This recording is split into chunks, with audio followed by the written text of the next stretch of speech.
نگاه کنید بچه ها، من با شما وعده میتونم وقتی که من از اینستاگرام، فیسبوک، تیک تاک دور رفتم زندگی من کاملا عوض شد. شما رو میدونید من از سن 13 سالگی من وابسته بودم با شبکه‌های اجتماعی، چون که من کودک بودم که الکی من آیپد داشتم در سن 13 سالگی. من الکی ادناکلاسنیکی در من فعال بودم. تو شما میدونید ادناکلاسنیکی این خیلی مشهور بود در اون سال 2013. من الکی ادناکلاسنیکی داشتم، الکی با بچه‌هایی که در روسیه بودن صحبت میکردم و این مرا همون دقت این مرا وابسته کرده بود با شبکه‌های اجتماعی. ولی این دشوارتر شد در سال 2020.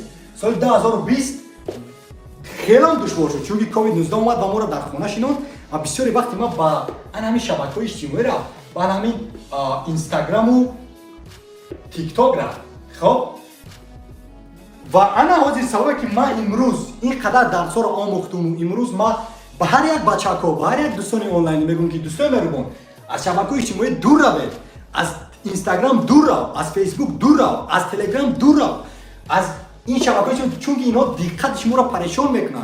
اینها را برنامه‌سازان یک خیلی نوشتن که شما را به درجه ماکسیمالی در این پلتفرم نگهداری کنن و آنها میلیون کار میکنن.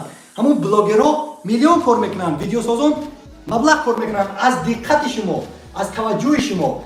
و بسیار از بچه‌ها میگن که اکریزا ما در 15 ثانیه ما انگلیسی می‌آموزم. No.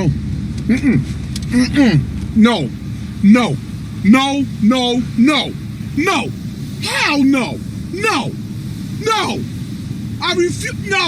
No. این دوست مهربانی ما خودش فریب میکند، یگان کس رو فریب نمیکند، خودش رو فریب میکند. فهمیده؟ فریب. چرا خودش رو فریب میکند؟ چون که یگان انسان در 15 ثانیه نمیتونه، ممکن که تو یگان جینیس باشی، خیلی نابغه باشی که در 15 ثانیه یگان موضوع را درک کنی، ولی امروز چنان دشوار است دقت کردن که در 15 ثانیه نمیشه درصد دقت آموختن یگان چیزا.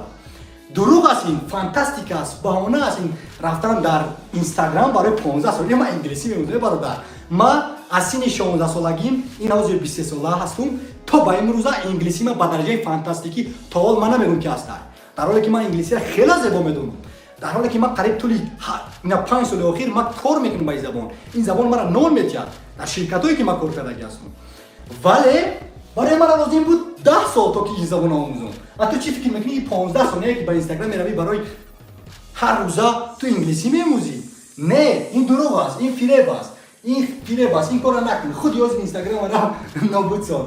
بله تو میتونی که در اینستاگرام ویدیو ایجاد کار باشی و اون رو برای تجارت استفاده بری. این یک وجه بدی نداره. برای مثال وقتی که سال 2021 من اینستاگرام داشتم که نام داشت ریو بیف، اون رو کاملا نابود ساختم و بعداً یک سال دور رفتم چون که من باید دیپلم نوشتم در سال 2023. بله در سال 2023 از 2023 یک سال دور رفتم از همه شبکه‌های اجتماعی. نابود کردم تیک تاک رو، نابود کردم اینستاگرام رو، کاملا از ریشه‌اش نابود کردم فیسبوک رو، نابود کردم ایما و همه برنامه‌ای که بود. تنها یک برنامه را داشتم که آن بود در آیفونم بود، ایپانه در آیفونم بود برنامه فیس تایم. خب فیس تایم و سال 2019 وقتی که با دوشنبه رفتم با مادرم آیفون بردم و همین برنامه فیس تایم رو در اون نصب کردم، چون که برای من آدمی از همه مهم برای من در زندگی من این مادرم است و من نخواستم که اگر که برای مثال با دوستانم برای یک سال برای مثال صحبت نکنیم یا که با نمیدونم با همکورسانم با اینا یک وجه بدی نداره، ولی با مادر حتما صحبت کردم در کوبا و من برای این فیس تایم رو نصب کردم. و فیس تایم زیباکی است که در اونجا نه استوریز است، نه لایک است، نه همرسانی است، نه شهر است، نه یگان چیز.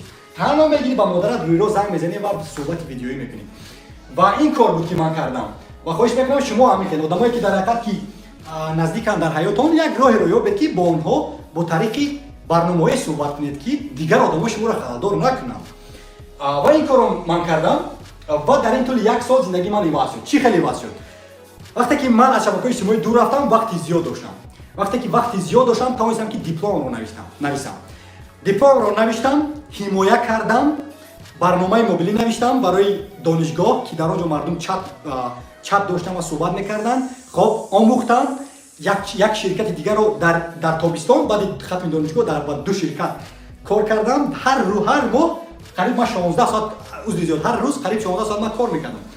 Ва ин фантастика буд. Ин дар ҳақиқат ки зебо буд, чунки дар тӯли ҳамун 2 моҳе ки ман кор кардам, мисол инуш $1000 амрикоӣ пардохт мекард, инуш қариб 1500, қариб 3000 ман даромад меовардам. албатта ки боз 3000 евро ман андоза месупоридам. вале бо баъди он ки мисол ман ширката тарк кардам, баъдан мо оғоз кардам боз мисол ITomuz.com ITomuz-ро оғоз кардам. аллакай озин мо ширкат сохта истодем. мисол мақоланависиро оғоз кардам, мисол дар YouTube 1000 обуначӣ ҷамъоварӣ кардам. баъдан дар моҳи декабр ба хулосае омадем ки вақте ки ман ширкат сохтам, мисол бачаҳо ози дар ширкати мо ҳастанд, акай Зулфихор ҳастанд, Амирӣ ҳастанд, ма ҳастум, бисёр бачаҳо буданд дар гузашта ва онҳо гуфтанд ки биё ризо ба Инстаграму Фейсбук, TikTok баргардем, вале шахсан худи ту набош дар он ҷо. Айни замон мо баргаштем, вале ман шахсан ба саволи шумо ки ҷавоб гӯям, дар Инстаграм Ризо гефт худаш нест. агар ки бошам ҳам шояд дар як моҳ мераваму мебинам агар он чиз муҳим бошад. вале бисёри вақтҳо бачакое ки ҳастанд дар дастаи савдо ё ки дар дастаи хидмат ба мизоҷон, онҳо ба одамоне ки дар ҳақиқат ки мехоҳанд навиштан суҳбат мекунанд. ва ман бачак ҳастам ки бисёртар ба имейл, ба почтаи электроник корбор мекунам ва боз бисёртар бо мардум суҳбат мекунам. дар асл мисол ягон дӯст агар хоҳад ки бо ман суҳбат кардан, рӯйрост мегирам, занг мезанам ба ӯ, биё фейстайм суҳбат кунем, биё суҳбати видеоӣ кунем. чӣ лозим текст навиштану, намедонам ба вай видео равон кардану, ба вай ягон рилс равон кардану, ин ҳамаш беақлӣ аст, ин ҳамаш вақтгузаронӣ аст. ҳаёт хеле кӯтоҳ аст барои корро кардан, дӯстон азиз. ҳаёт хеле кӯтоҳ аст. ва бале ин ҳикояи ман буд вобаста ба шабакаҳои иҷтимоӣ, вобаста ба реҷаи рӯз. дар бораи реҷаи рӯз гуфтем, то ба ин ҷо биё дар ҷои дар бораи чӣ гуфтем? Дар бораи диққат гуфтем. Хоб Так, ну это слишком.